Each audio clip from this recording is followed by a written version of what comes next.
Y's Men's club of അടിമാലിയുടെ 47ാമത് സ്ഥാനാരോഹണവും സേവന പദ്ധതികളുടെ ഉദ്ഘാടനവും 11-ന് നടക്കും. വൈകിട്ട് 6:30-ന് അടിമാലി ക്ലബ്ബ് ഓഡിറ്റോറിയത്തിൽ നടക്കുന്ന പരിപാടി IP area president advocate Babu George ഉദ്ഘാടനം ചെയ്യും.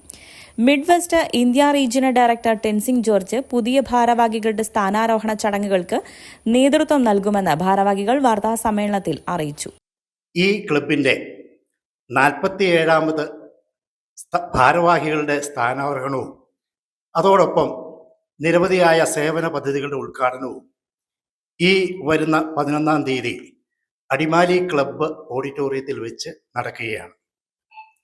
ഈ പരിപാടിയുടെ ഉദ്ഘാടനം India area president advocate Babu George നിർവഹിക്കുന്നു.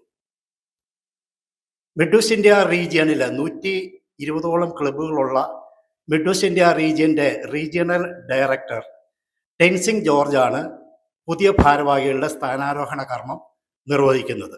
ക്ലബിന്റെ പ്രസിഡന്റായി ഡോക്ടർ ബിജു മാന്ത്രക്കൽ, സെക്രട്ടറിയായി Laijo Joseph, treasurer Rajesh V Jose, bulletin editor advocate Noble Mathew, vice Guy Varghese Peter, web master Sujith P Elias, women's forum president Deepthi Biju, സെക്രട്ടറിയായി ഡയാന ജോൺ, ലിങ്ക്സ് വിഭാഗം president Annmaria Biju, secretary Jose Rajesh എന്നിവരുടെ നേതൃത്വത്തിലുള്ള ടീമാണ് സ്ഥാനമേൽക്കുന്നത്.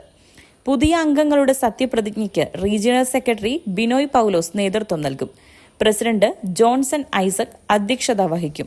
1 വർഷം നീണ്ടുനിൽക്കുന്ന വിവിധ സേവന പദ്ധതികളുടെ ഉദ്ഘാടനങ്ങളും നടക്കും. അടിമാലി സർക്കാർ ഹൈസ്കൂളിലേക്ക് ഫുട്ബോൾ ടീമുകൾക്കുള്ള ജേഴ്സി വിതരണവും സമ്മേളനത്തിൽ നടക്കും. റീജിയണൽ ഭാരവാഹികളായ B Pavithran, Varghese Oommen, Sonia M Paul, Thomas Kallungal തുടങ്ങിയവർ പങ്കെടുക്കും. സ്പെഷ്യൽ ബുള്ളറ്റിൻ പ്രകാശനം, തിരഞ്ഞെടുക്കപ്പെട്ടവർക്കുള്ള അവാർഡ് വിതരണവും പരിപാടിയോടനുബന്ധിച്ച് നടക്കുന്നതാണ്. വൈസ് കമ്പാഷൻ എന്ന പേരിൽ വിവിധ പദ്ധതികളിലായി 10 ലക്ഷം രൂപയുടെ സേവന പദ്ധതികളാണ് ഈ വർഷം വിഭാവനം ചെയ്യുന്നതെന്ന് നിയുക്ത president doctor Biju Manthrakkal, publicity chairman advocate Noble Mathew, treasurer Rajesh V Jose എന്നിവർ അറിയിച്ചു. കേരള 1 മലയാളം, ഇടുക്കി.